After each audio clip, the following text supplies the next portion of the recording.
Бул видео пилоттук тартипте даярдалды жана коммерциялык максатты көздөбөйт. Материалдарды укук ээсинин уруксатысыз көчүрүү, жайылтуу же башка жакка пайдаланууга тыюу салынат. Соттук отурумду видеого тартуу соттун уруксаты, процесстин катышуучуларынын макулдугу менен жүргүзүлдү.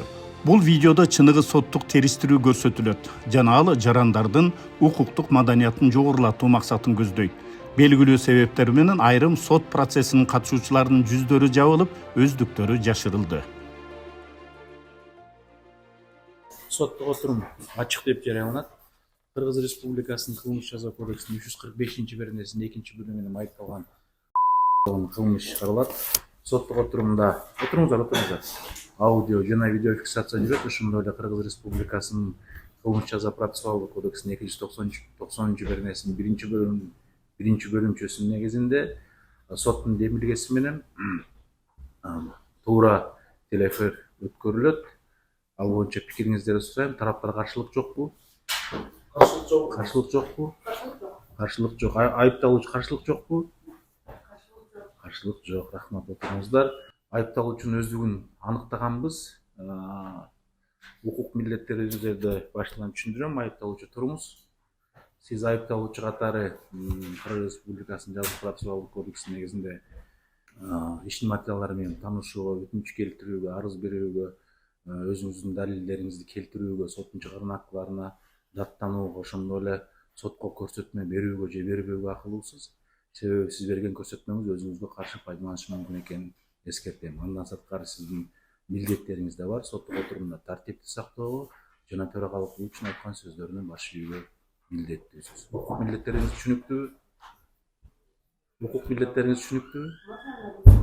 Кыргыз тилин түшүнбөйсүзбү?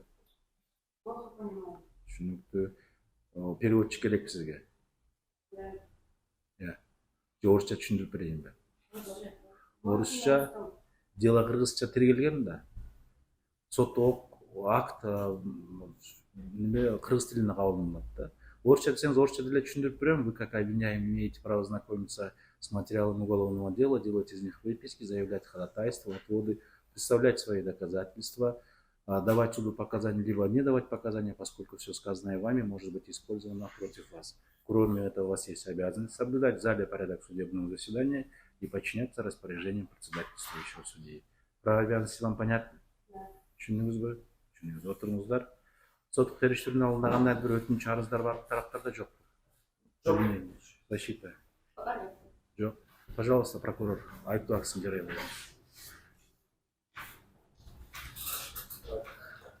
Айыпталат Шайына 2003 жылы Чүй облусунун Чүй районуна караштуу айылда туулган. Улуттук кыргыз билими бүткөгөн орто бойдок убактылуу иш жерде иштеген. Өз сөзүнөн мурда кылмыш жоопкерчилигине тартылып соттолгон эмес. Бишкек шаарынын Чыңгыз Айтматов проспектисинин номер 18-батирдин тургуну. Айында өндүрүштөгү 03.01.25.00.27.71 сандуу кылмыш иши боюнча Кыргыз Республикасынын кылмыш жаза кодексинин 345-беренесинин 2-бөлүгүнүн 2-пунктунда көрсөтүлгөн кылмыш жасагандыгы тууралуу айыпталат. Шайына мурда соттолбой жакшы жашоого бардык шарттарга ээ болуп туруп, материалдык жактан жеңил пайда табууну көздөп, анча оор эмес кылмыштардын категориясына кирген, мамлекеттик жана муниципалдык кызматтын кызыкчылыктарына каршы коррупциялык кылмыш жолуна төмөндөгү жагдайларда түшкөн. Каттап айтканда, өзүнүн кыймыл-аракетин мыйзамсыз мүнөзүн түшүнүп, ал кыймыл-аракеттер коркунучтуу кесепеттерге алып келишин билип, жана алардын болушун каалап, сойкулук кылууга тартуу фактысы боюнча жүргүзүлүп жаткан алдын ала текшерүү иштерин жаап, кылмыш жоопкерчилигинен бошонуу максатында мамлекеттик кызматтын кызыкчылыктарына каршы ээлеген кызматына ылайык берилген ыйгарым укуктарын бузуу менен мыйзамсыз кыймыл-аракеттерге баруу үчүн Бишкек шаарынын Ленин райондук ички иштер башкармалыгынын кылмыш иликтөө бөлүмүнүн башчысынын орун басары милициянын майору уулуна пара абадалган. Бул факты Бишкек шаарынын Ленин райондук ички иштер башкармалыгынын кылмыш иликтөө бөлүмүнүн башчысынын орун басары милициянын майору уулу мыйзамсыз кыймыл аракеттерине бөгөт коюп, аны кыймыл аракеттерине туура юридикалык баа берүү максатында аталган райондук ички иштер башкармалыгынын башчысына билдирме менен кайрылып, бул факты Бишкек шаарынын Ленин райондук ички иштер башкармалыгынын маалыматтарды эсептөө журналына каттоого алынган.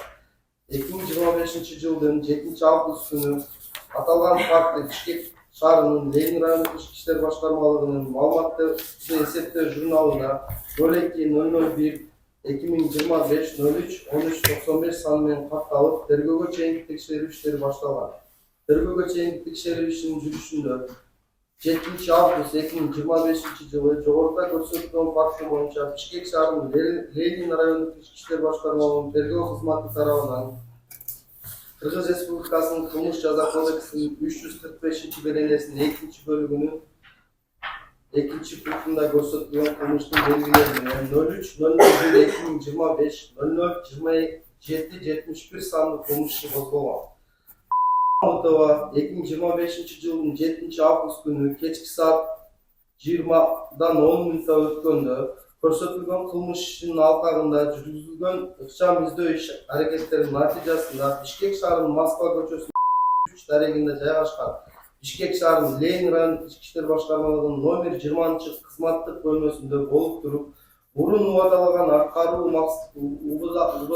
акчасын берүүнү аткаруу максатында Бишкек шаарынын Ленин райондук ички иштер башкармалыгынын кылмыш иликтөө бөлүмүнүн башчысынын орун басары милиция майору уулуна пара катарында 10 000 сом акча каражатын берген жеринен кармалып, акча каражаттарына тергөө ыкча тобу тарабынан алуу жүргүзүлгөн. Өзүнүн кыймыл аракети менен Кыргыз Республикасынын кылмыш жаза кодексинин 345-беренесинин 2-бөлүгүнүн 2-пунктунда көрсөтүлгөн кылмышты жасагандыгы боюнча айыбы бузулуп, негизинен кароо үчүн кылмыш сотко жиберилген. Аталган берененин квалификациялык белгилери болуп, кызмат адамына, чет өлкөлүк кызмат адамына же болбосо эл аралык уюмдун кызмат адамына өзүнүн кызмат милдеттерин аткарууда бул кызмат адамды кандайдыр бир аракеттерди аткаргандыгы же аткарбагандыгы үчүн жеке кызмат адамы же башка же юридикалык жагы үчүн өзү же ортомчулар аркылуу акча, баалуу кагаз, башка мүлк же мүлктүк эмес мүнөздөгү пайда түрүндөгү пара берүү, ага тете параны кабыл алууну сунуштоо же пара берүүгө убада кылуу билип туруп мыйзамсыз аракетсиздик жасагандыгы үчүн болуп эсептелинет. Айыптоону колдойм. Туруңуз. Бузулган айып түшүнүктүүбү?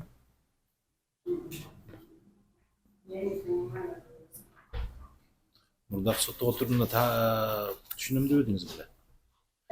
Мурдакы соттук отурумда түшүнөм деген экенсиз го. Андан кийин сиз көрсөтмөлөрүңүз дагы совсем хорошо понимаю. немеде көрсөтмөлөрүңүздүн дагы баарын кыргызча берген экенсиз го? Нет, Иш материалдарында. я не давала на кыргыз. Бул жерде иш материалдарында ушундай болуп турат. Демек, сизге анда котормочу керекпи? Мына түшүндүм сизди. Котормуда Я не все слова понимаю. азыр эмнесин түшүнбөдүңүз? Бул сиздин укугуңуз. Эгерде котормочу керек десеңиз, котормочу алып маселе жок. Бул сиздин укугуңуз. Анда обеспечим вам переводчика. Жок түшүнөм десеңиз түшүнүктүү. Өткөн сиз өзүңүздү аныктаганда айткансыз, мен кыргызмын, кыргызча түшүнөм дегенсиз. Просто я хочу послать на кыргызском дело, потому что они в Москве. Я в Москве 5 лет поработала. Улутуңуз ким өзү? Мне там легче. У меня отец кыргыз, мама турчанка. Атам кыргыз, апам түрк дегенси. Бүгүнкү күндө азыр сизге котормочу керекпи, керек эмеспи? Ошону айтыңыз. Я. Уважаемый суд, позвольте, Ага. ну, она понимает на государственном русском языке, но недостаточно хорошо понимает. И изъясняться тоже может, но элементарные слова понимать может сказать, а вот так вот полностью, чтобы она не сможет. Поэтому где-то... Жок, ошону чечели да. Ошону чечели. Эгерде котормочу керек деп турган болсо, пожалуйста, биз сот департамент менен түзүлгөн келишимибиз бар. Аны котормочуну өтүнүч келтирсеңиз, эмгек соттук отуруманда котормочу алып келели. Нет, я думаю, необходимости переводчика нет, потому что она понимает, но недостаточно хорошо. Жок, эгерде башка тилде, орус тилде сүйлөйүн дей турган болсоңуз, пожалуйста, калганын баарын түшүнөбүзбү? Түшүнөбүз. А сиз түшүнөсүзбү? Кыргызча, орусча, никто не заставляет вас говорить именно на кыргызском языке. Это ваше право. Хотите на государственном говорить, хотите на официальном. Этого запрета нет. Мы понимаем, если в других услугах переводчика не нуждаются же, правильно? Правы? Все. Азыркы бүгүнкү күндө түшүндүңүзбү анан деп айыптабаксын? Билесиз эмне боюнча айыпталганыңызды, түшүндүңүз, Все. Тогда орусча алып бара берген каршылык жокпу? Каршылык жокпу? Түшүнөбүз, орусча тилди түшүнөбүз. Никто в услугах переводчика не нуждается. Не нуждается. Обвиняемый, вы не нуждаетесь в услугах переводчика? Не нуждаетесь. Все тогда. Предъявленное обвинение вам понятно, да? Да. Понятно. Вину свою признаете, нет? Частично. Частично признаете вину, да? Все, обвиняемый признает свою вину частично. Суд спрашивает мнение участников процесса по порядку исследования доказательств в судебном заседании. Мнение государственного обвинителя, пожалуйста. Уважаемый суд, сначала надо услышать свидетеля, потом обвиняемого, потом следователя. Мнение защиты. Я не возражаю. Мнение обвиняемого. Ваше мнение. Кого сначала допросить, вас или свидетеля? Как вы? Вы согласны?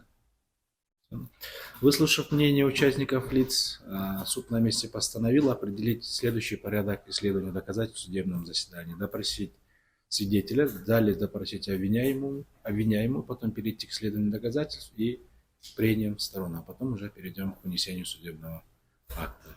Все, пригласите, пожалуйста, свидетеля. Можете присесть.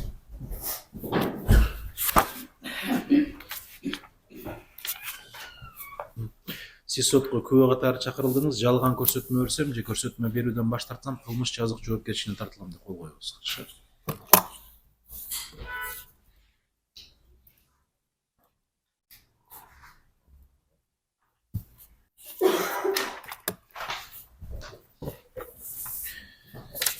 Так, айыпталуучуну тааныйсызбы?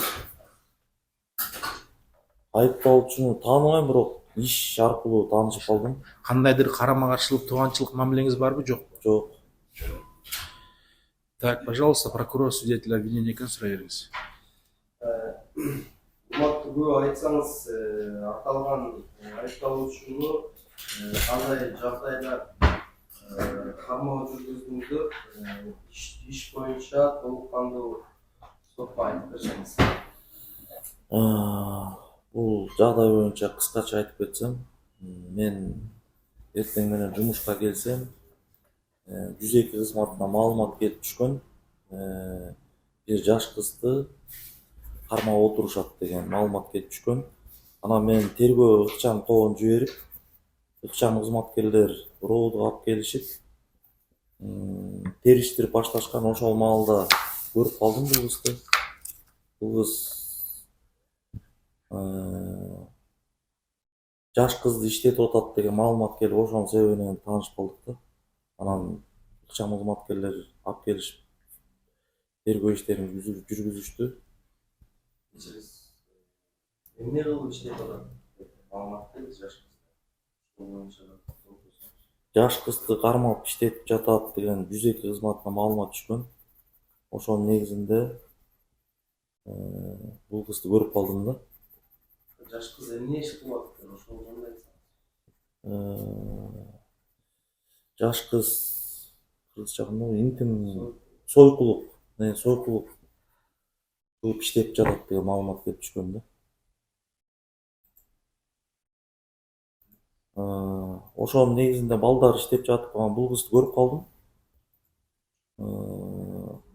Анан бул кыз ошо ары бери өтүп жаткан кезде айтып калды. Тергөө кызматына көрсөтмө бергенде тактап айткам, ошол боюнча эле көрсөтмө негизиндегидей эле толук кандуу.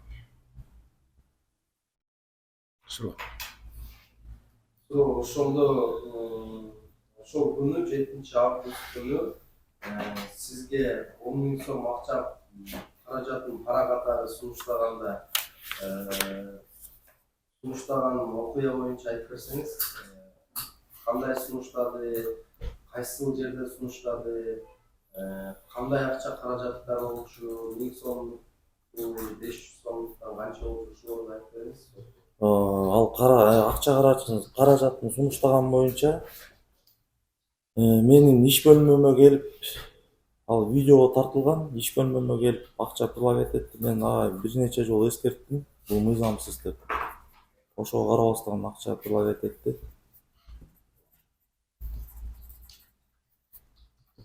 Акчаны сизге бердиби? Ооба берди, колго берип, анан кайра өзүнө алды. Ошол жерде видео эмеге түшкөн, Видео тасмага тартылган. Ошол жакта бүт далилдерим бар, ошо видео тасмалар.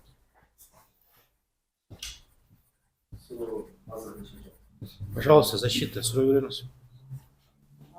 Скажите, пожалуйста, вот в своих показаниях говорите, что оперативная группа выехала на место и привезла несовершеннолетнего. Куда выезжала? Если вы не указали адрес, к какому адресу она выехала? Бул бир жатакананы көрсөткөн болчу, аны тактап көрсөтүп бериш керек экен. Анын жатаканасынын адресин билбейт экенмин. Бирок тергөө иштери жүрүп жатат ал боюнча да. Вы не знаете, куда ваши сотрудники въезжали? Да, тактап маалымат берейин анын дарегин. Вот, с места этого происшествия кого привезли ваши сотрудники? 3-4 адамды алып келишти. Кто был среди них? Бул чоң кыз бар болчу. Дагы 2 бала, дагы 1 кыз бар болчу.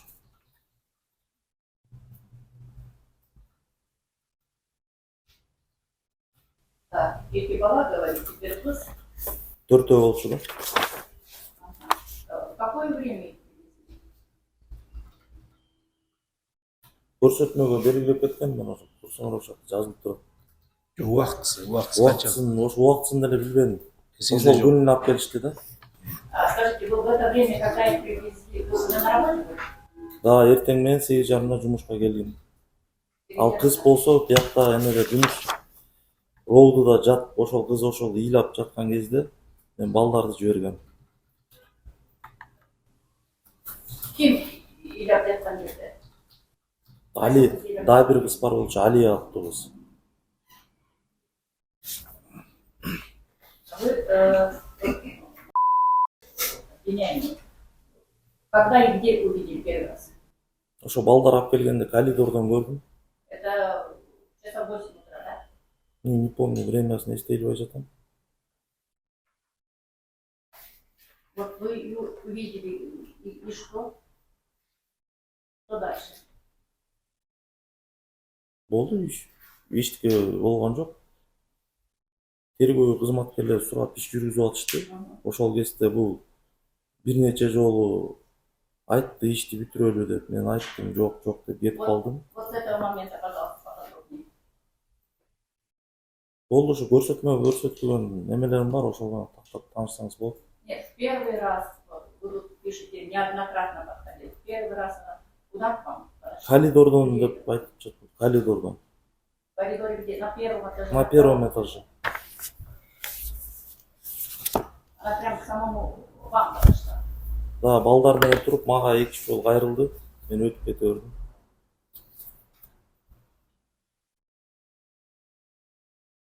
И что вы ответили? Эчтеке жооп берген жокмун. А почему именно к вам она подошла? Мен жетекчи болгонумду укса керек да бирөөдөн.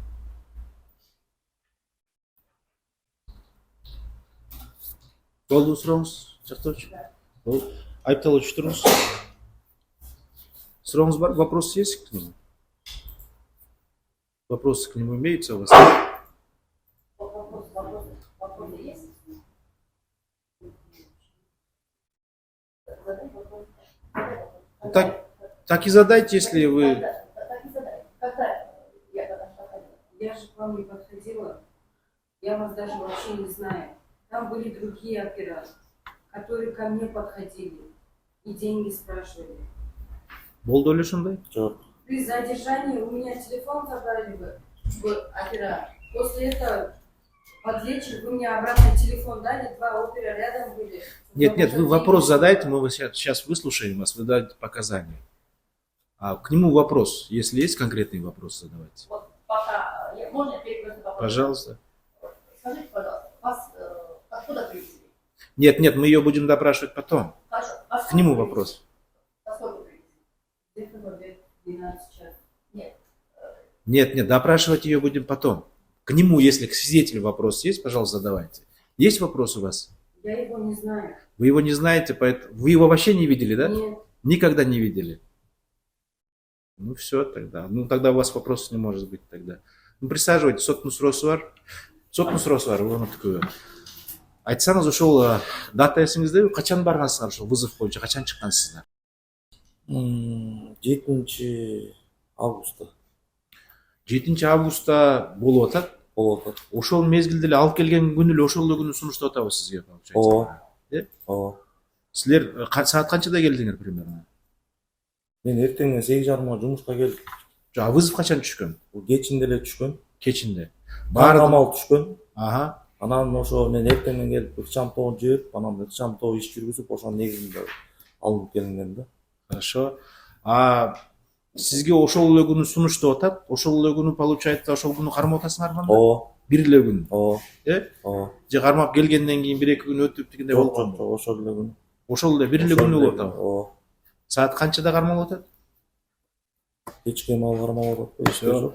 Сизге сунуштаганда айттыңыз, бул мыйзамсыз аракет. Албетте. Бул пара сунуштаган мыйзамсыз болот деп эскерттиңизби? Ооба. Эскерттим. Ошого карабастан сунуштады сизге. Ооба.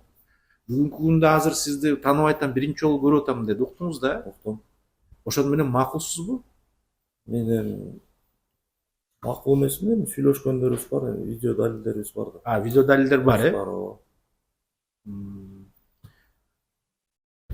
Все түшүнүктүү. Менде дал второй бар. Я могу сказать. Скажите, пожалуйста, вот у вас есть аудиозапись, как она говорит там в коридоре на первом этаже, просила помочь и сюда? Жок, мен андайга уруксат жол берилбейт да, мен аны жаныма жаздырган эмесмин. А как вы, чем вы можете это подтвердить? Есть какие-нибудь свидетели, которые видели, слышали, как она вам предлагала, Өзү айтат да. просила? Аны өзү айтат да.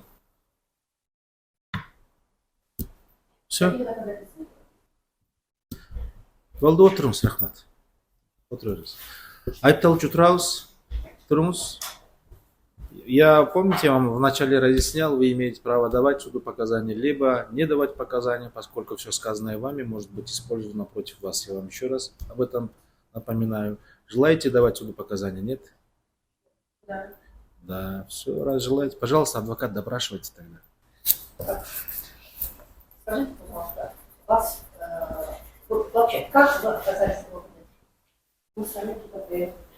Когда? Это было в 11 вечера или в 12 вечера. Какого числа? 6.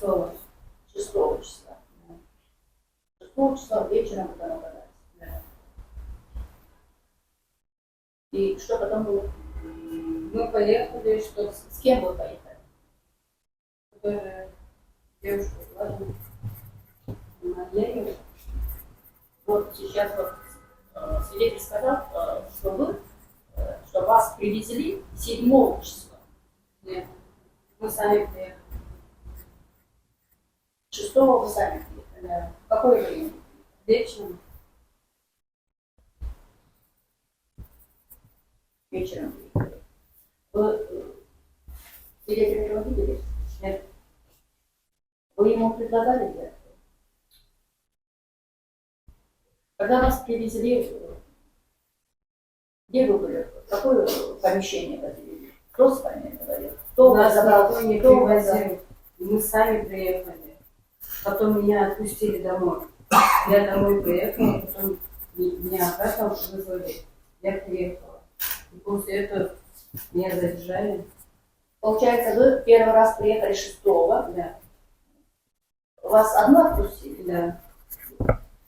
Вас отпустили домой. Потом 7-го вам опять позвонили, Да. и вы сами опять приехали. Сама приехала. Вот когда вас задержали? Вот когда у вас забрали паспорт, Телефон телефон, не забрали. карточки, когда забрали? Это где-то 12 дня было. Это 7 числа. Да. После этого у меня телефон все отобрали. Вам объяснили, почему у вас забрали ваши документы, телефон? Вы знали? Они говорили, чтобы я вот эту малолетку начала продавать. А эту девочку я первый раз в жизни видела. Как вы вместе с ней познакомились? Мой друг привел ко мне домой.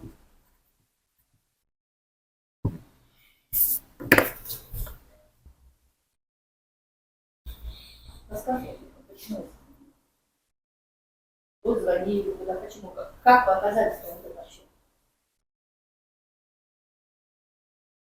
Утром мне позвонил мой друг, он хотел больше искупать.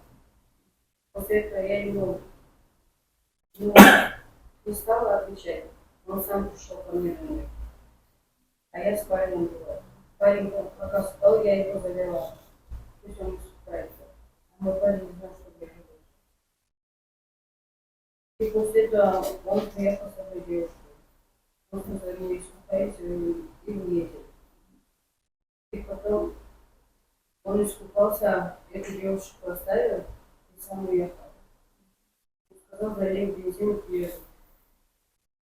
И после этого мне надо было поехать в Ленту. Я не хотела ее оставлять дома, потому что мы даже не знали. Я ее хотела, на улицу, она не захотела говорить. Мне некуда идти. Она пошла со мной. Она мне обещала, чтобы она будет на улице меня ждать.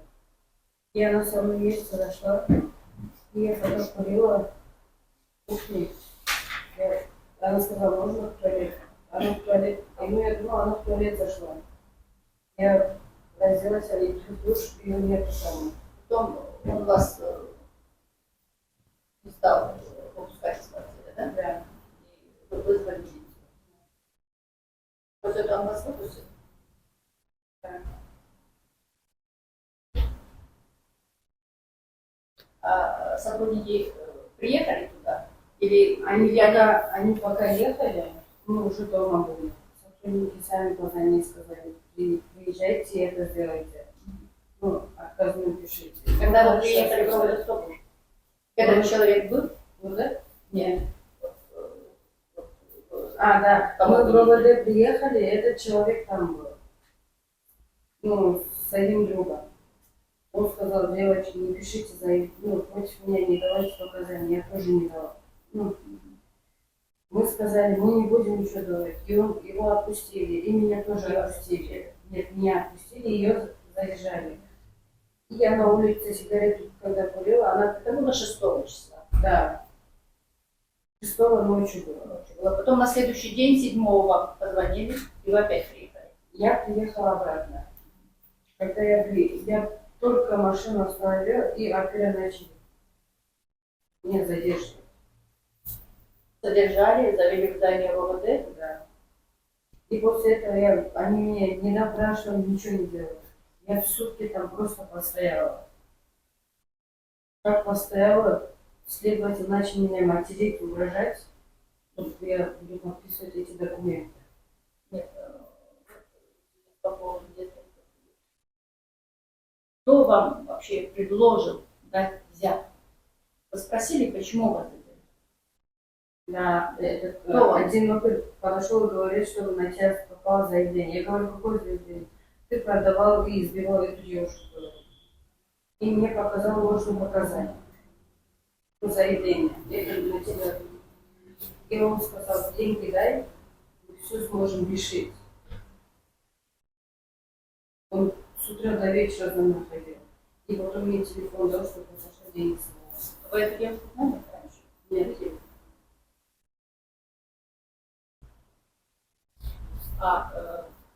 Свидетеля когда вы увидели? Только что. Нет, в кабинете. А, В его кабинет заводили.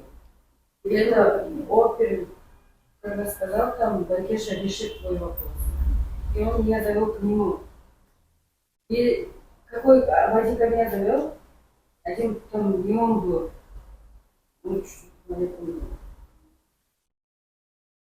Другой был. Потом во второй кабинет завели. Да. Вот в этом кабинете сидел этот свидетель. Нет. Вы вообще взятки предлагали там? Нет. Никому. Тогда как получилось, что вы пошли, сняли деньги? Ну, а опера начали за мной с утра до вечера ходить, деньги дайте, деньги дайте. У меня был 26 билета обратно в Москву. Он до вечера ходил, и он сказал, вот за мной ходили, потом они мне телефон обратно отдали. Эти деньги сними. У меня чек, все есть. А сколько сняла, что сделала? 2 опера были рядом, я пошла сняла. Вместе с операми вы пошли, сняли деньги. Потом я парню отдала деньги, иди ты мужчина, иди разбирайся. Он сказал, а потом я ему отдала деньги, он пришел, говорит, деньги у тебя. Я говорю, нет, правильно. Он говорит, иди забирай, иди сама разговаривай. После этого они мне в кармане деньги вытащили, я на столе было деньги. Кто деньги выносил? Эти же опера одели вот эту форму. В каком кабинете? В кабинете Второй свидетеля? этаж был с этой стороны. Кто был в этом кабинете? Не помню уже. Но оперов я все знаю. Ну, свидетель этого там нет.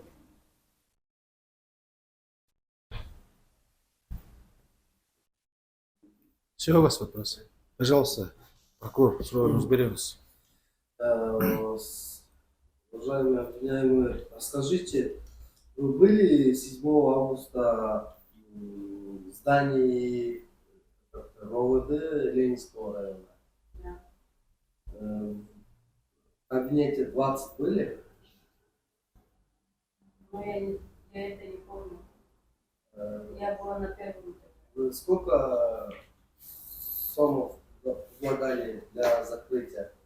Я не предлагала. Нет вопросов? Вопрос суда. Если я вас правильно понял, вы утверждаете, снизу трос, видно, вы утверждаете, что данного свидетеля вы видели впервые, да, сейчас вы видели в суде? Вы его не видели. Взятку ему не предлагали, да? Не предлагали. А каким образом денежные средства, получается, оказались у них тогда? Можно еще раз?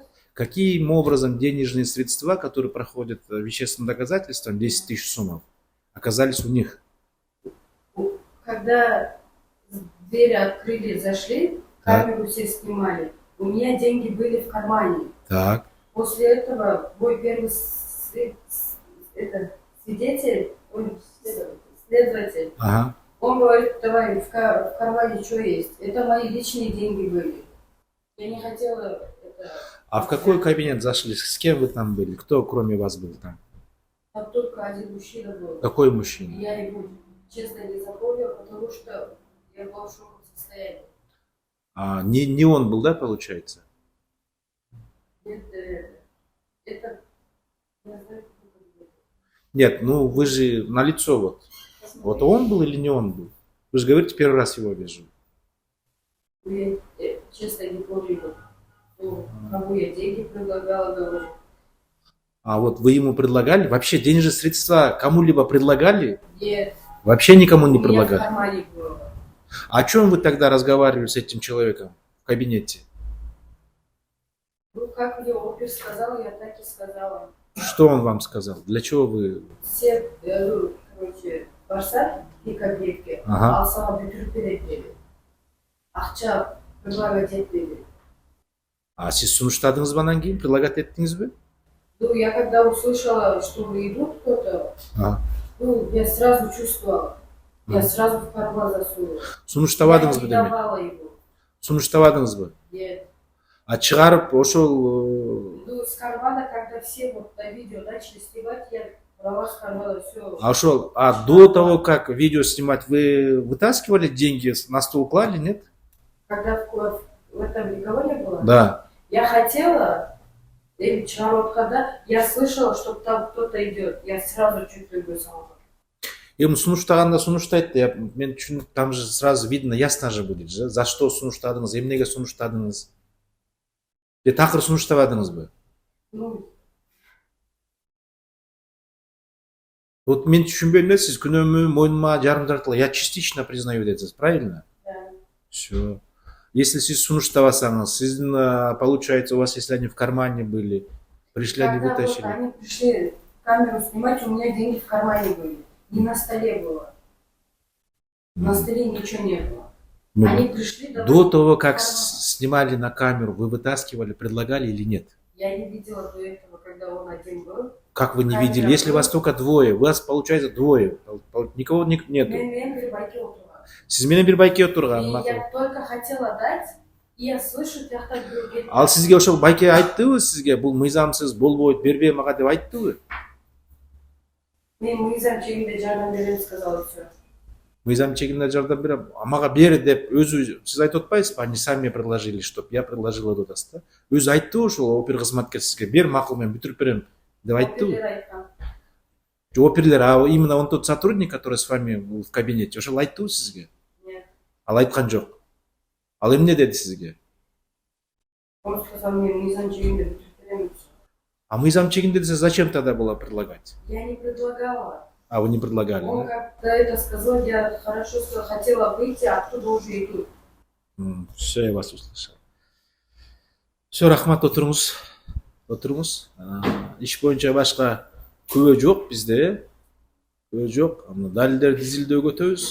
Мақсат, менде өтініш бар эле. Так, эмне өтүнүчүңүз? Мақсат, аталған ақша қаражатын айыпталушы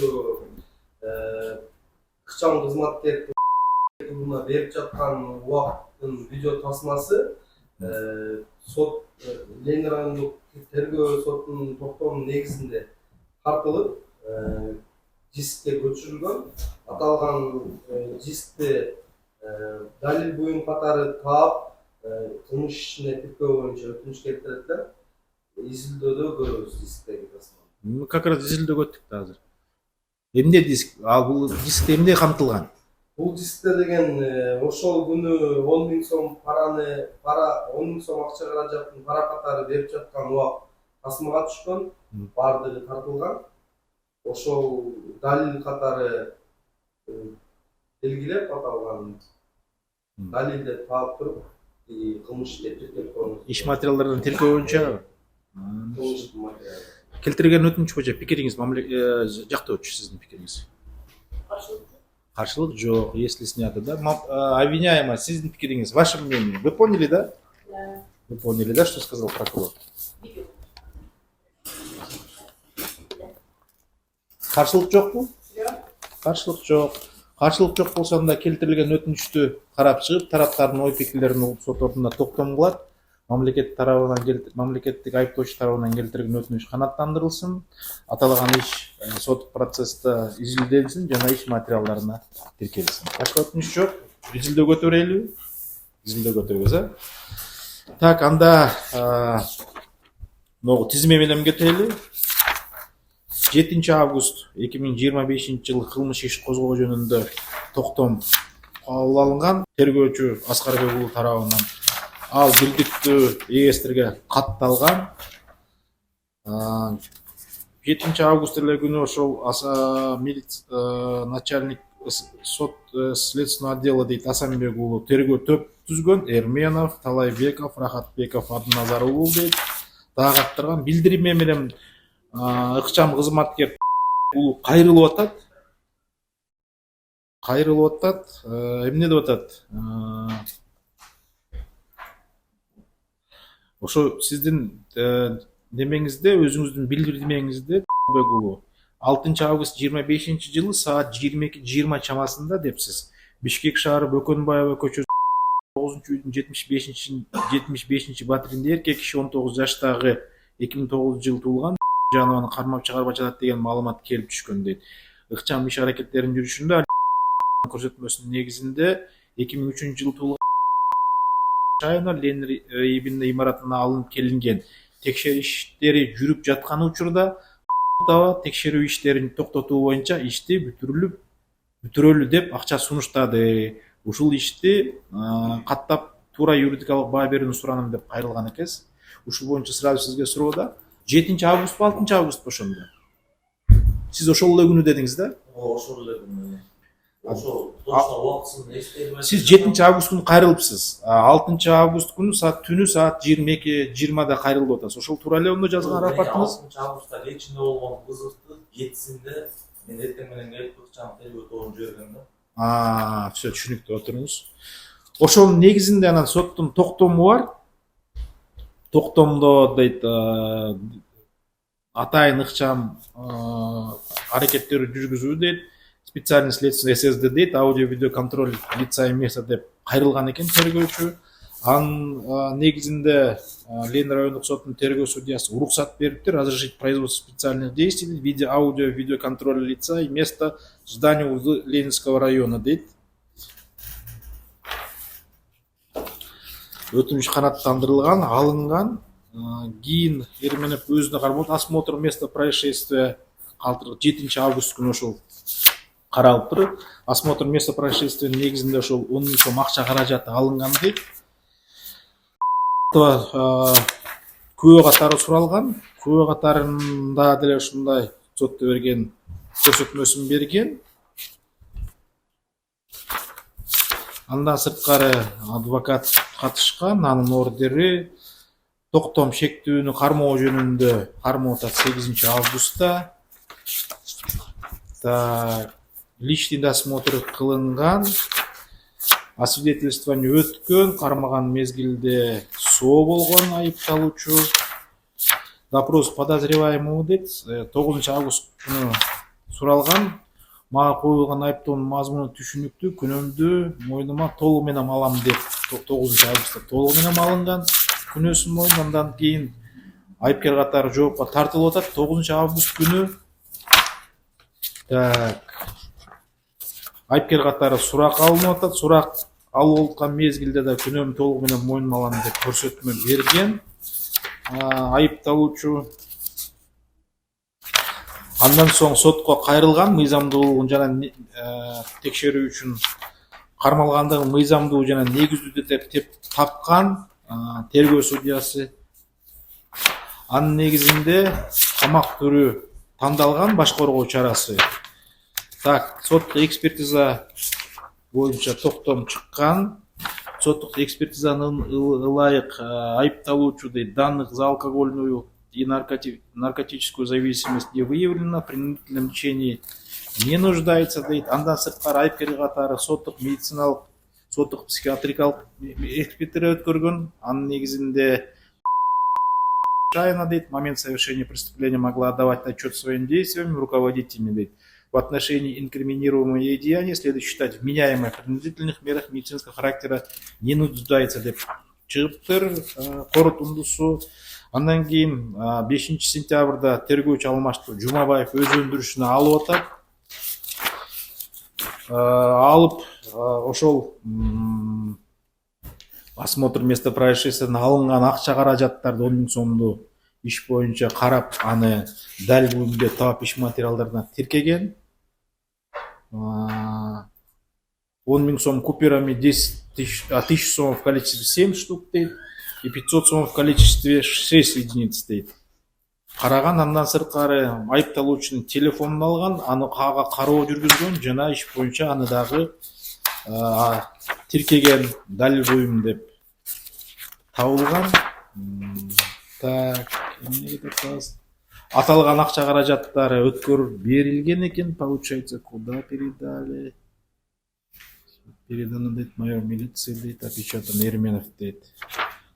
Кароого ошол эле Ленин райондук РИБына өткөрүлүп кетти, роудусуна. Андан сырткары эмне бар экен? Айыпталуучу 2021 жыл 15 апрель күнү Свердлов райондук сот тарабынан соттолуп, ага жаза катары пробация колдонулган экен 1 жылдык мөөнөткө. Соттолгон 201 берене менен соттолгон экенсиз 2021 жылы 1 жылдык мөөнөтүңүз өтүптүр. Сурак кылуу протоколу болуу сотто отурумда бергенде эле көрсөтмө берген экен. Ошол требованияңызда чыгып атат сиздики. Ошол мен айткан берене боюнча Свердлов райондук соттолгон боюнча бар экен маалыматыңыз. Сизди айыпкер катары 2-бөлүгү менен тартат. Уже тиги тергөөчү Жумабаев допрос кылып атат. Күнөөмдү кийин уже жарым-жартылай алам депсиз. Жумабаев өткөндө толугу менен албапсыз. Кылмыш ичинен айрым материалдар өзүнчө бөлүп алыптыр. Тергөөчү Жумабаев 29 сентябрь 2025 жылы дейт. Анын кыймыл аракетинде толук кандуу юридикалык баа берүү максатында айрым материалдар өзүнчө бөлүнүп, тергөө чейинки текшерүү иштери улантылсын деп туруп бөлүнүп алыптыр.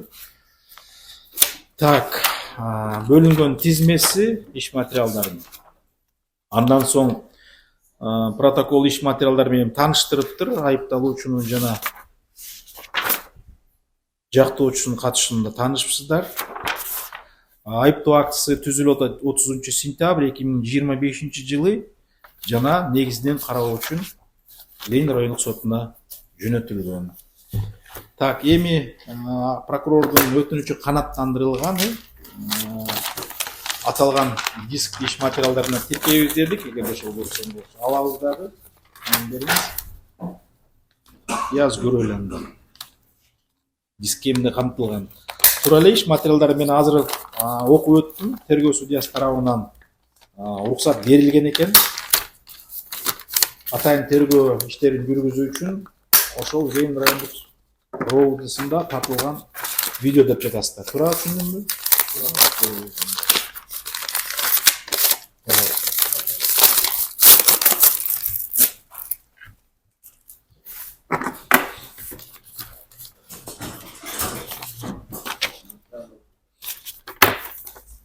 Көрүнүп атабы? Всем видно, да?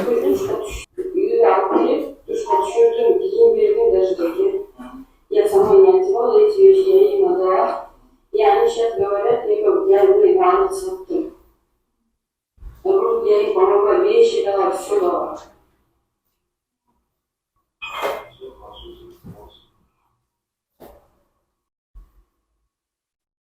Я просто жаным берген ешкім көрсетпеймін. Тек әнші дайын. Просто войти. Мен тек доспам алды қойды, индикация. Алыр келгенде им только по 17 лет.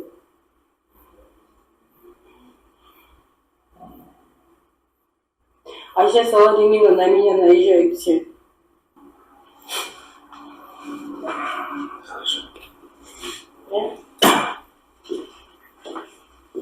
Точно буду пересылать.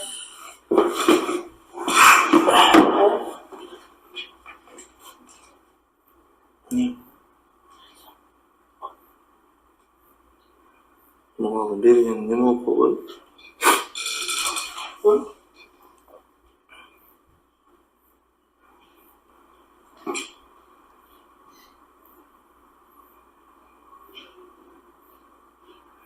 Хорошо, жардам беребиз.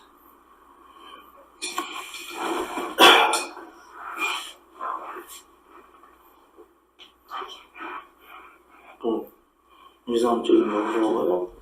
Тураныч болобу?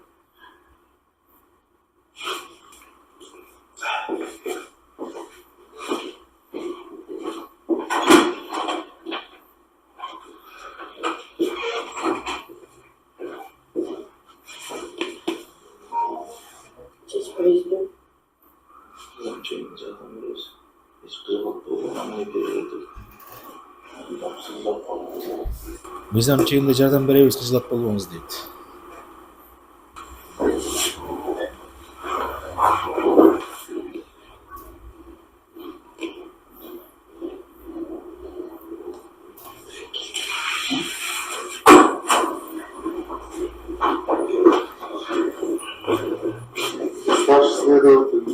Следственную службу управления президента Ленинского района в рамках возбужденного уголовного дела за номером 02757 по факту дачи взятки должностного лица управления Ленинского района в настоящее месте будет произведен осмотр места происшествия с целью изъятия. Просто вынудили. Сказали, что наши взятки. Хорошо. Айыпталуучу айтсаңыз, сиз менин көрбөдүм, биринчи жолу көрдүм атасыз. Бул менен маектешписиз го сиз. Детально эле сүйлөшүпсүз го. Не, я же не буду. Перечи Джо, рейтинг городом. Когда? Я в шоке же была в эфире. А вы не помните, получается, Не да? помню, я же сказала, я не помню. Я Жок, была в биринчи шоке. жолу көрдүм деп едиңиз, башта я, помните, я спросил же вас. Ну, я не помню. А вы не запомнили, Не получается, да? запом- Я оперов запомнил, потому что они целый день рядом были. Вот тех оперов, которые говорили, вот есть человек, Я был который зашел же на видео. Акча каражатын бербедим деп атпыз, бердиңиз бas. Нет, я же ему в руки не давала, я говорю, я хотела дать, я когда услышала, я чуть не жалко. Я так сказала. Ona бердиңиз. Все понятно. Тем более көрдүк. Есть видеотасма бар экен, иш материалдарын бул дәл буюмдарды тиркедик. Кандай бир өтүнүч арыздар тараптарда барбы, жокпу? Териштирүүнүн прениянын алдында, жарыш сөзүнүн алдында сиздер Айыптоо тарапта жок, өтүнүч арызда. жактоо тарапта. Меня, уважаемый, Так.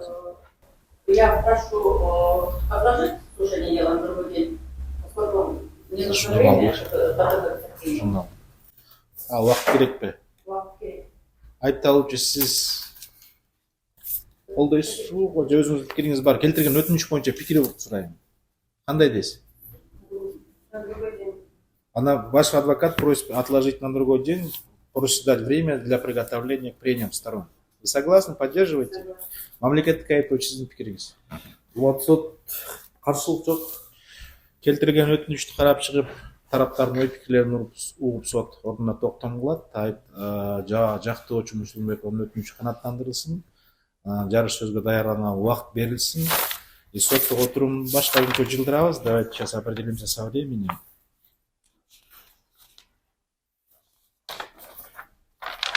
Он 1 ноябрь бош экен бизде.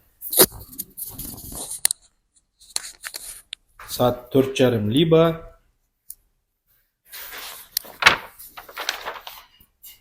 либо 13 saat 4-те бош экен сиздики адвокат. Кайсыңыз? 13 наверное, или 11. 12 либо 11. 11 ноябрь saat 4:30 бош экен и 12 ноябрь saat 4-те. Можно на 11. На 11, на 14, 16:30 тогда. Хорошо?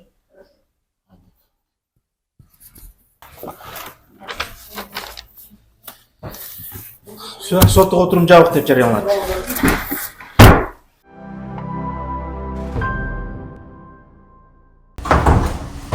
Так, саламатсыздар, отурыңуздар. Соттук отурум ачык деп жарыяланат. Үч жүз кырк экинчи экинчи бөлүмүнө айтылган кылмыш иши тууралуу соттук отурумда аудио жана видео фиксация прямой трансляция жүргүзүлөт. Соттук отурумга келгендерди көрүп турам. Жактоочу мында соттук отурумда сизден убакыт сурагансыз. Жарыш сөзгө даярбыз. Даярбыз. Все, жарыш сөзүнүн алдында кандай бир үчүнчү арыздар бар тараптарда? Жокпу? Мамлекеттик айыптоочусунда? Өтүнчү арызда жок. Сизде жокпу? Айыпталуучуда жокпу? Жок. Жок, анда соттук териштирүүнүн жабык деп жарыялайт жана жарыш сөз мамлекеттик айыптоочу.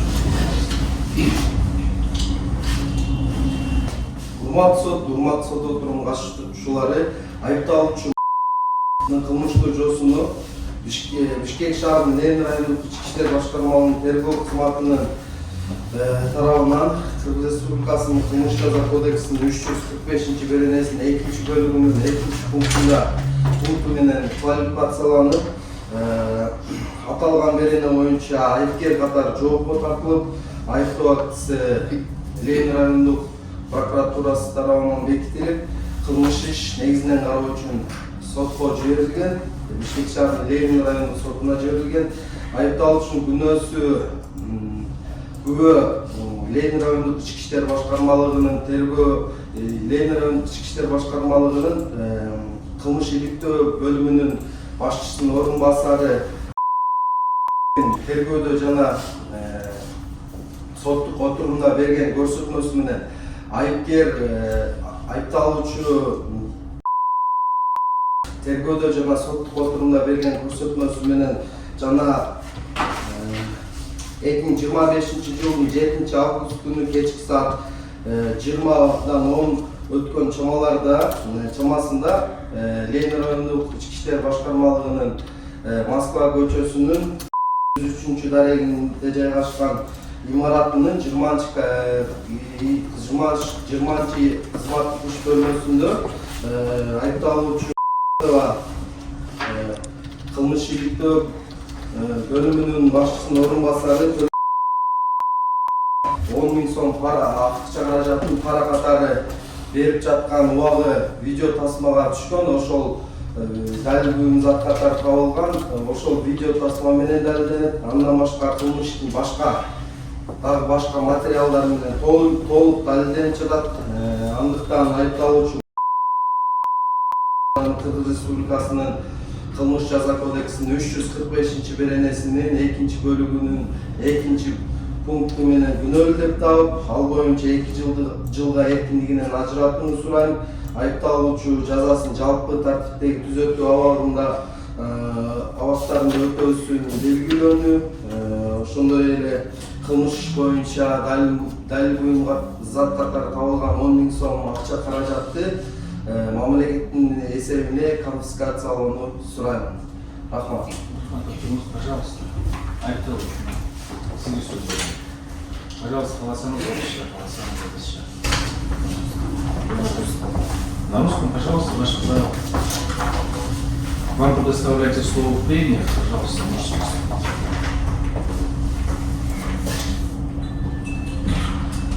Вы слышали прокурора, да? Не совсем поняла.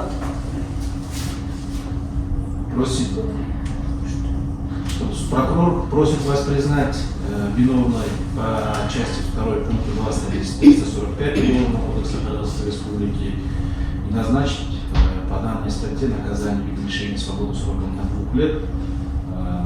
Вещественное доказательство денежных средств в сумме 10 000 просит конфисковать доход государства. Ну, если вы можете, в принципе, я могу вам дать слово после адвоката. Хотите, чтобы адвокат выступил? Ну, давайте тогда слово предоставить в прениях адвокату после него выступить. Хорошо? Пожалуйста. Можете присесть? Я выступлю на русском, поскольку обвиняемый не совсем хорошо понимает. Уважаемый суд и участники процесса, по время следствия обвиняемая обвиняется в совершении преступления, предусмотренного пунктом 2 части 2 статьи 345 Уголовного кодекса Казахстанской Республики выдачи взятки должностному лицу, равно предложение принять взятку за совершение заведомо незаконного действия в пользу взяткодателя. С предъявленным обвинением мы не согласны. В последнее время наши правоохранительные органы взяли в моду возбуждать уголовные дела по даче взятки. И причем не всегда для этого есть повод и основания возбуждать уголовное дело, как в случае с мамой, которая была поставлена сотрудниками ОДы Ленинского района в безвыходное положение и путем обмана, угроз и провокаций. Дело в том, что приезжала в УВД Ленинского района дважды, причем сама, никто ее не принуждал, никто не доставлял ее. Первый раз она приехала в ночь 6 на 7 августа, поговорили с ней и через 2-3 часа отпустили домой. Потом позвонили ей на следующий день, уже 7 августа. Она приехала тоже сама, ни о чем не подозревая. По приезду ее сразу же задержали, обыскали, забрали телефон и сообщили ей, что она подозревается в совершении особо тяжкого преступления по статье 159 Уголовного кодекса Крымской Республики. И сообщили, что ей грозит лишение свободы от 8 до 12 лет. И после этого нашелся один такой добрый сотрудник, который предложил ей помочь. Говорил, что за деньги есть один человек, который поможет ей замять это дело. Но он не раз подходил к ней. Потом уже вечером, где-то около 8 часов вечера, когда уже созрела и готова была уже дать взятку, ей вернули телефон. Сами же сотрудники вернули телефон. И вместе с ней 2 человека пошли в магазин народный, вот напротив УВД, где она сняла со своего электронного кошелька деньги в размере 10 тысяч сомов и вернулись назад. И после этого они проводили ее на 2-й этаж к заместителю начальника отдела уголовного розыска. И после этого они якобы поймали ее с поличным. Таким образом, все работало на обвинение. Дело было заведено быстро и слаженно, будто заранее знали, чем закончится дело. Рапорт заместителя начальника уголовного розыска, где он указывает, что предлагает ему взятку, был зарегистрирован в ЖИИ 1543, а в РП 1553. Следовательно, заместитель начальника отдела уголовного розыска заранее знал, что даст ему взятку.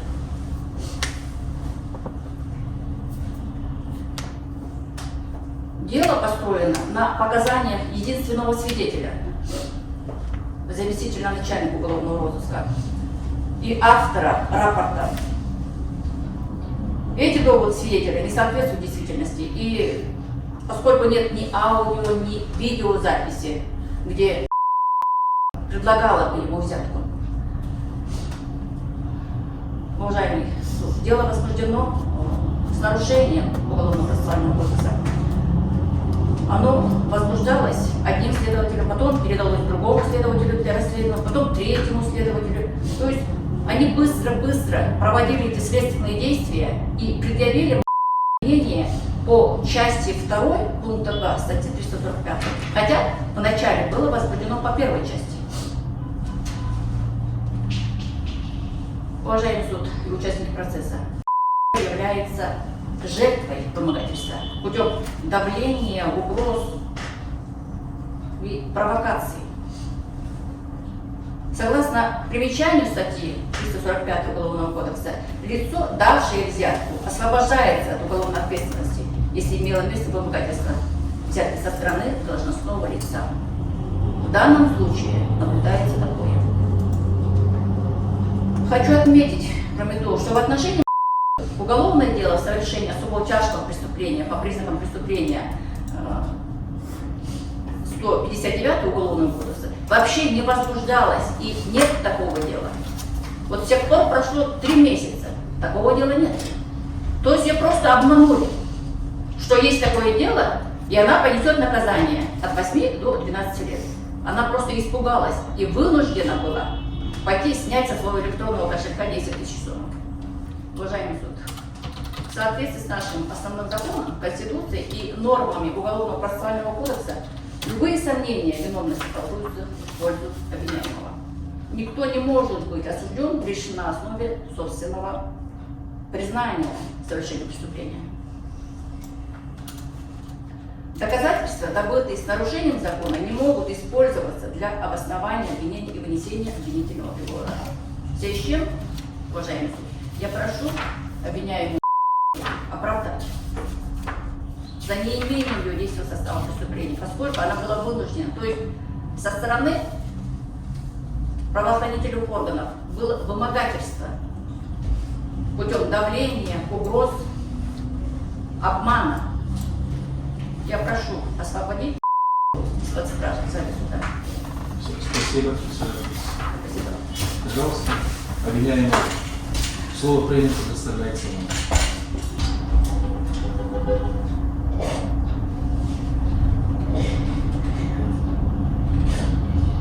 Говори, что ты мне за это говорил, что ты не собиралась делать, что тебя обманули. Говори.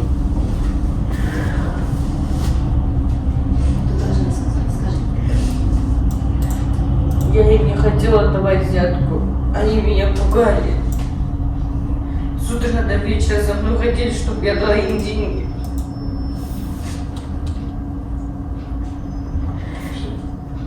С позиции адвоката своего солидарны или у вас есть отличительные мнения?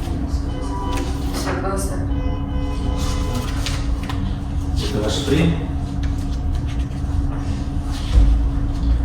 Если вы сказали свое премию, суд предоставляет вам последнее слово. Пожалуйста. Последнее слово. Соберитесь, скажите.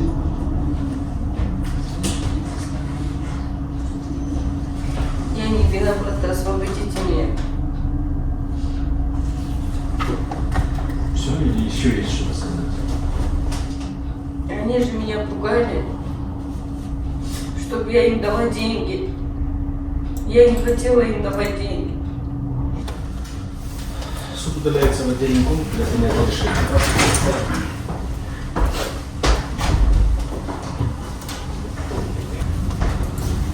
Так. Кыргыз Республикасынын атынан 2025 жылдын 11 ноябрь Бишкек шаарынын Ленин райондук соту курамында төрагалық кылуучусу Истанбул сотто отурум катчысы Токуров, мамлекеттик айыптоочу Бишкек шаардын Ленин райондук прокурордун жардамчысы Асил Жембул, айыпталуучу жана анын жактыруучу адвокаты Мусулумбекованын катышуусу ачык сот отурумунда Кыргыз Республикасынын кылмыш жаза кодексинин 345-беренеси 2-бөлүмү 2-пункту менен айыпталган карап чыгып, Кыргыз Республикасынын кылмыш жаза процессуалдык кодексинин 344, 346, 349, 351, 354, 357, 358 жана 400-беренелерин жетишкиге алып сот өкүмү бар. Кыргыз Республикасынын кылмыш жаза кодексинин 345-беренесинин 1-бөлүгү менен күнөөдө табылсын жана ал боюнча 7 айга эркиндигинен ажыратылсын. Кыргыз Республикасынын кылмыш жаза кодексинин 67-беренесинин 4-бөлүгүнүн 1-пунктунун негизинде жазасын жабындуу тартиптеги түзөтүү абактарында өтөсүн. Кыргыз Республикасынын кылмыш жаза кодексинин 80-беренесинин 5-бөлүгүнүн негизинде өкүм мыйзамдуу күчүнө киргенге чейин камакта кармоонун 1 күндүк мөөнөтү эркиндигинен ажыратуунун 2 күндүк мөөнөтүнө барабар деп эсептелинсин. Жаза өтөө мөөнөтү 2025 жылдын 8-августунан баштап эсептелинсин. Өргөткөө чарасы өзгөртүүсүз камактагы бойдон калтырылсын. Өкүм мыйзамдын күчүнө киргенден кийин жокко чыгарылсын. Иш боюнча далил буюм катары табылган мөөр басылган амалдагы конверттин ичиндеги 10 000 сом өлчөмүндө акча каражаты, анын ичинде 1 000 сомдук 7 даана купюра жана 500 сомдук 6 даана купюралар мамлекеттик пайдасына конфискациялансын. iPhone 17 Pro Max үлгүсүндө уюлдук телефон мыйзамдуу ээсине кайтарып берилсин. Ал эми диск иш материалдарына сакталсын. Өкүмгө нааразы тарап 30 сутка мөөнөт ичинде апелляциялык тартипте Бишкек шаардык сотуна аттануу укуктуу төрагалық кылуучу судья Истанбулова. Өкүм түшүнүктүүбү? Түшүнүктүү. Суд разъясняет вам принятый судебный акт, обвиняемый. Органами досудебного производства вам было предъявлено обвинение по статье 345, часть 2, пункт 2 Уголовного кодекса Кыргызской Республики. Данное обвинение было поддержано государственным обвинителем. Кроме того, ваш адвокат-защитник просил оправдать вас, но суд не согласился с мнением ни как государственного обвинителя, так и адвоката, поскольку квалифицирующим признаком пункта 2 части 2.345 Уголовного кодекса Кыргызской Республики является передача должностному лицу взятки за принятие какого-либо незаконного действия, либо бездействия. Однако, как было установлено в судебном заседании, на момент, когда вас вызвали в Ленинского РОВД, не было никакого дела, возбужденного против вас, за которое вы бы просили принять какое-либо незаконное решение, либо вас официально не задерживали. В то же время, как было установлено в судебном заседании, при осмотре вещественных доказательств DVD-диска четко просматривается, что вы предложили взятку должностному лицу, при этом вы говорите именно на тыльском языке, имеющим для сурағанда, вас, когда вы говорите, не будет кетіп. Поэтому суд переквалифицировал ваши действия на часть первую статьи 345, поскольку квалифицирующим признаком данной статьи части первой является передача должностному лицу взятку за проявление каких-либо действий, либо бездействий. В данном случае вас никто не задерживал официально, чтобы вы просили принять незаконное действие, просто просили уйти. Просили уйти, вас никто не задерживал официально, вы могли бы уйти. Вам понятно, да? Судьба вещественных доказательств разрешена, 10 тысяч сомов, поскольку является предметом взятки, оно было конфисковано в доход государства. DVD-диск остается при материалах уголовного дела, будет храниться, а сотовый телефон был возвращен. В случае, если вы не согласны с данным решением принятым, вы можете обжаловать его в порядке апелляции в Бишкекский городской суд в течение 30 суток со дня его праворазрешения. Понятно вам теперь? Понятно, да? Да? Да. Все, судебное заседание является завершено.